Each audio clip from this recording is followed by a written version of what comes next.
देखती आंखों, सुनते कानों और धड़कते दिलों को एसएन टीवी की तरफ से खुश आमदीद। ये है न्यूजीलैंड, पैसिफिक ओशन के बिल्कुल साउथ में ऑस्ट्रेलिया से करीबन 4000 किलोमीटर दूर, दुनिया का सबसे पीसफुल कंट्री। पाकिस्तान और इंडिया में रहने वाले ज्यादातर लोग न्यूजीलैंड को क्रिकेट की वजह से जानते हैं, लेकिन क्या आपको मालूम है कि न्यूजीलैंड दुनिया में बहुत ही ज्यादा फेमस है, खासकर हाई ऑर्गेनिक फूड, बड़ी बड़ी माउंटेन रेंजेस और खूबसूरत लेक्स की वजह से। और आप में से शायद बहुत कम लोगों को पता है कि हॉलीवुड की famous movie Lord of the rings की शूटिंग न्यूजीलैंड के इन्हीं पहाड़ों में की गई। यहाँ का मौसम बिल्कुल इंग्लैंड की तरह है, लॉन्ग विंटर, हल्की सी गर्मी और अच्छी खासी बारिश। मगर इसके बावजूद न्यूजीलैंड की पॉपुलेशन इंग्लैंड की पॉपुलेशन का 8% भी नहीं। अगर आप न्यूजीलैंड के मैप पर नजर डालें तो आपको नजर आएगा कि 80% न्यूजीलैंड बिल्कुल खाली है, जहां कोई भी नहीं रहता। न्यूजीलैंड की 70% आबादी इधर नॉर्थ में रहती है और इसमें से भी 50% न्यूजीलैंड के शहर ऑकलैंड में रहती है। हाई स्टैंडर्ड ऑफ लिविंग, जबरदस्त मौसम और लो क्राइम रेट होने के बावजूद 80% न्यूजीलैंड खाली क्यों है? इन सवालों के जवाब आज की इंटरेस्टिंग वीडियो में जानने की कोशिश करते हैं, तो मेरे साथ बने रहिए। सबसे पहले अगर हम वर्ल्ड मैप पर नजर डालें तो आप नोटिस करेंगे कि न्यूजीलैंड हमारी बाकी दुनिया से बहुत दूर है। मतलब अगर आप कराची या मुंबई से फ्लाइट पकड़ें तो ये पूरा अरेबियन सी और इंडियन ओशन को क्रॉस करके करीबन 20 से 22 घंटे की फ्लाइट के बाद आपको न्यूजीलैंड पहुंचाएगा। जिसके बाद एक और सवाल ये पैदा होता है कि इंसान दुनिया से इतनी दूर इस आइलैंड तक पहुंचा कैसे? और इसका जवाब है माओरी के लोग। जी हाँ, माओरी पैसिफिक ओशन के इन सारे आइलैंड्स, जिन्हें पोलिनेशियन आइलैंड्स भी कहा जाता है, इन पर रहने वाले लोगों को कहा जाता था। रिसर्चर्स के मुताबिक माओरी 13वीं सदी के आसपास अपने ये सारे आइलैंड छोड़कर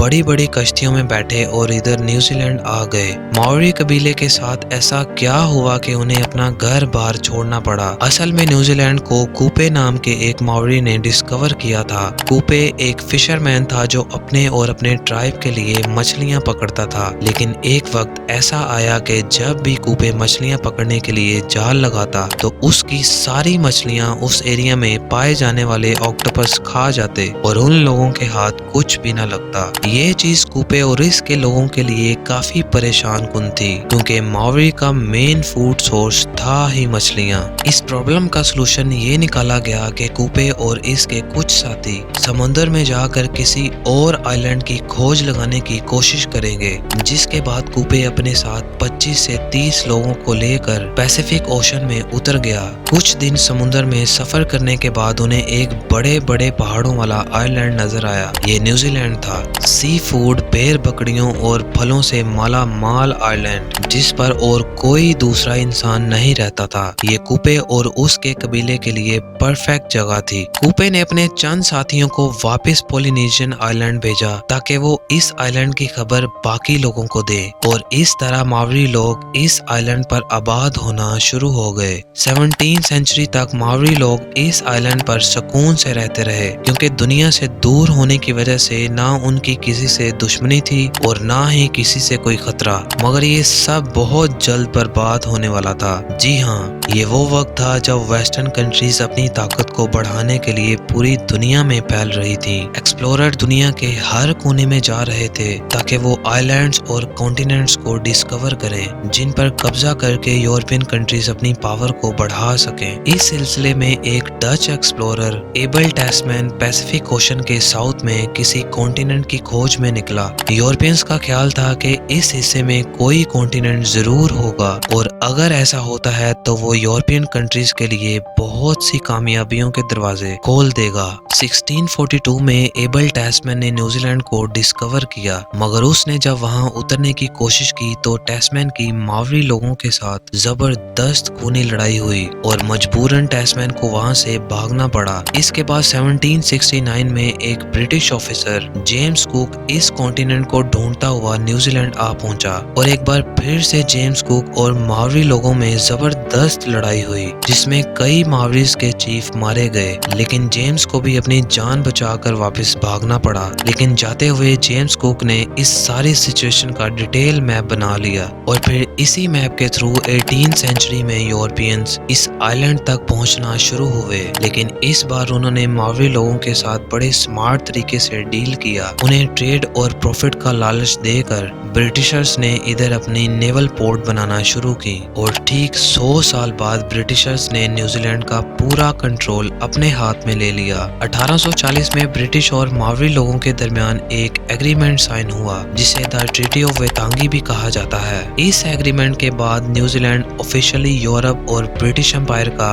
حصہ بن گیا۔ اس وقت ماوری لوگوں کی پاپولیشن قریباً 2 لاکھ تھی اور اگلے 100 سالوں میں یہ پاپولیشن بڑھنے کی بجائے 2 لاکھ سے کم ہو کر 40,000 تک رہ گئی، جس کی 2 سب سے بڑی ریزنز تھیں۔ پہلی ریزن یورپ کے لوگوں کا ادھر آنا تھا، کیونکہ جب وہ لوگ اس آئلینڈ پر آئے تو ساتھ میں وہ بیماریاں بھی ادھر لے کر آئے جو اس وقت یورپ میں عام تھی۔ لیکن پرابلم یہ تھی کہ ماوری لوگوں میں ان بیماریوں کی امیونٹی ڈیولپ نہیں ہوئی تھی، جس کا رزلٹ یہ نکلا کہ ماوری لوگ بیمار ہو کر مرنا شروع ہو گئے۔ دوسری ریزن 19 سینچری میں نیوزی لینڈ ایک بہت ہی انسیف جگہ بن چکی تھی۔ ٹریٹی آف ویتانگی کے صرف 5 سال بعد ہی لوکل ماوریز اور برٹش کے درمیان زمین کو لے کر آئے دن لڑائیاں چلتی رہیں اور یہ سلسلہ اگلے 40 سال تک نہ رکا، جس کا اثر یہ ہوا کہ ماوری کے سارے چیف مارے گئے اور فائنلی 1881 میں یہ خونی لڑائیاں رک گئیں۔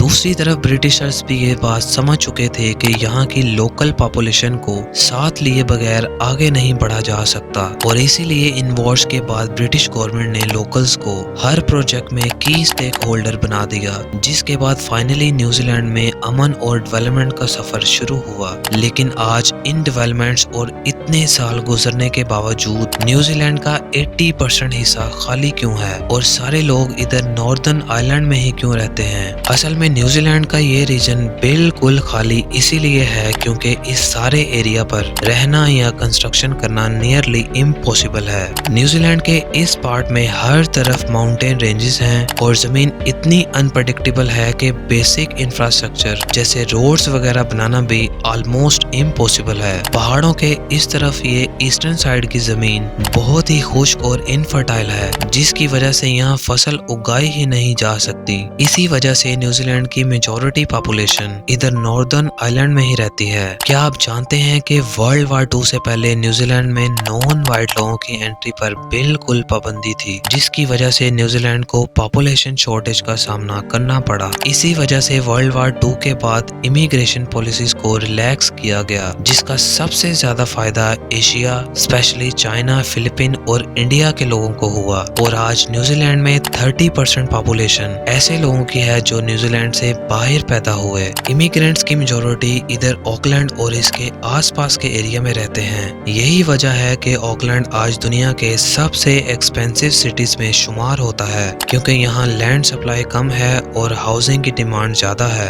اس پرابلم کے سلوشن کے لیے نیوزی لینڈ گورنمنٹ مقامی لوگوں کو 8 سے 10,000 ڈالر کی گرانٹ دے رہی ہے تاکہ وہ آکلینڈ سے 100 کلومیٹر دور ویکاٹو میں شفٹ ہو جائیں۔ ایک اور انٹرسٹنگ چیز، نیوزی لینڈ کی پاپولیشن آلموسٹ 55 لاکھ کے قریب ہے اور ایک ایسٹیمیٹ کے مطابق یہاں بھیڑ بکریوں کی پاپولیشن 3 کروڑ ہے۔ انبلیویبل۔ یہی وجہ ہے کہ نیوزی لینڈ دنیا میں سب سے زیادہ مٹن اور شیپ وول ایکسپورٹ کرنے والا کنٹری ہے۔ نیوزی لینڈ کا 95% میٹ باہر ایکسپورٹ ہوتا ہے اور صرف 2019 میں نیوزی لینڈ نے اس ایکسپورٹ سے 46 بلین ڈالر کا ریونیو کمایا۔ اتنی بڑی اماؤنٹ کسی بھی ایگریکلچر کنٹری کے لیے موٹیویشن سے کم نہیں۔ امید ہے میری باقی ویڈیوز کی طرح آپ اسے بھی لائک اور شیئر کریں گے۔ ملتے ہیں ایک نئی شاندار ویڈیو میں۔